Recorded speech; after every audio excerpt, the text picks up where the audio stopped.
Shalom, shalom. First and foremost, I want to give all praise, honor, and glory to Yahweh Ba'Shem Yahushai Ba'Shem Waharakakadash. Double honors and blessings to the apostles and elders of a millstone. Peace and blessings to the hopeful elect. This is Brother Arya Al Yahawada coming at you with another lesson, another video. Lord willing, it will be edifying to the hopeful elect, and it will magnify and glorify the name of Yahweh Ba'Shem Yahushai. Okay, this is an article I was reading here at the JOB and the Star Advertiser. It says resistance mounts to states' rules. Okay, so when I saw this, the precept that came to mind is 2nd Ezra, right? Chapter 15 and verse 16, where it says, "For there shall be sedition among men," right? "And invading one another. They shall not regard their kings nor princes, and the course of their actions shall stand in their power." And this is prophecy.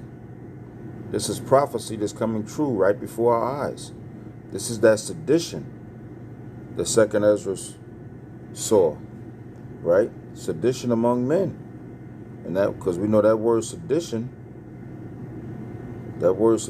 means, it says rebellion, uprising, revolt, concerted attempt to overthrow civil authority.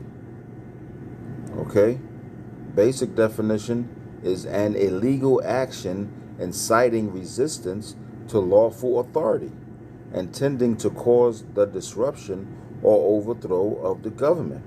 So basically, long story short, these people, this is here in Hawaii, where I live. This is here on the island of Oahu. And basically, these people here are getting fed up with these laws and these mandates about the Crown Vic, you know? And that's why they're resisting. And that's that sedition that's spoken of. Okay? It says they shall not regard their kings, which is the politicians, the governors, and the mayors, nor princes. That includes the police departments too. And the course of their actions shall stand in their way. And the reason why they're feeling this way, as I said, is because they're getting tired of it. You know? It says complex regulations are creating confusion. Babylon the Great is a land of confusion. See? Complex regulations are creating confusion, Hawaii residents and businesses say. You see? And here's why it's creating confusion. Because the governor and the mayor initially said once they get 70% of the people vaccinated, okay, then they would ease up on the rules. They would drop some of the rules. But actually, since they've gotten, well, they say they've gotten more than 70% of the people vaccinated. But I don't know. They could be lying. More likely they're lying than not. But anyway, they said once they reach 70%, they were gonna drop the rules and the regulations.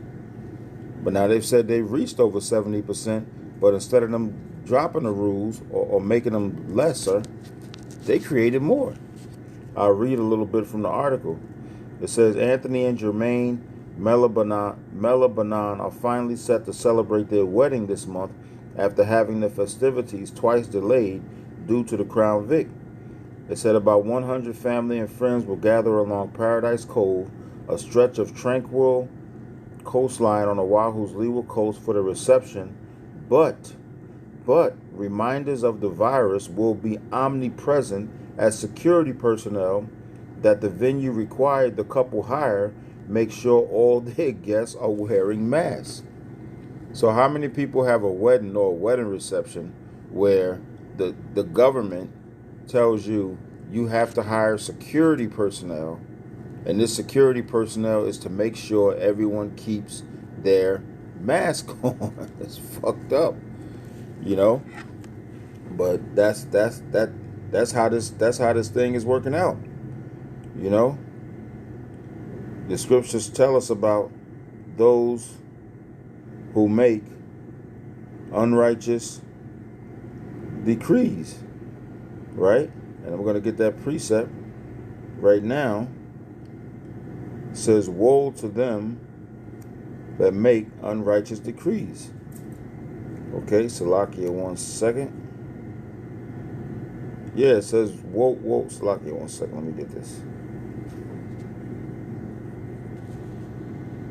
Yeah, that's the book of Isaiah, chapter 10 and verse 1, where it says, woe unto them that decree unrighteous decrees, and that write grievousness which they have prescribed. You know, destruction unto them that decree unrighteous decrees. And who decrees unrighteous decrees? Well, Job 9:24 says the earth is given into the hand of the wicked one. Who's the wicked one? Esau, Edom, the so-called white man. Okay, these are his unrighteous decrees. These are his mandates. And it's all to gain control of the people, to be godlike. We know that per the scriptures, you know. And again, this is going to be a short lesson. As I said, this is just a little lesson to let you know what's going on here in Hawaii, how prophecies are coming true, as we know they would. Okay, and these are the last days, so it's just going to keep getting worse and worse. There's going to be more mandates, more laws to try to control the people. But we who believe in Yahweh Bashim Hashai, we just have to be patient and continue to do our best to keep the laws, statutes, and commandments of Yahweh Bashim Hashai, regardless of what them, and we know who them are, that decree unrighteous decrees, and that write grievousness which they have prescribed. Okay, all these unrighteous decrees and grievousness, this is just to keep people in control, to let people know who's in control. And as I said, it's going to get worse, because we know per the scriptures we're living in the last days. Prophecies, right, are going to continue to come true, such as the one in 2nd Esdras, you know, such as the one in 2 Timothy chapter 3, starting at the top. Okay, it's not going to get better, it's going to get worse. Thus saith the Lord Yahweh Bashim Hashai. Okay, so that's pretty much all I got. Lord willing, this video is edifying in the spirit of Yahweh Bashim Hashai. On to the next one. Lord willing, Shalom.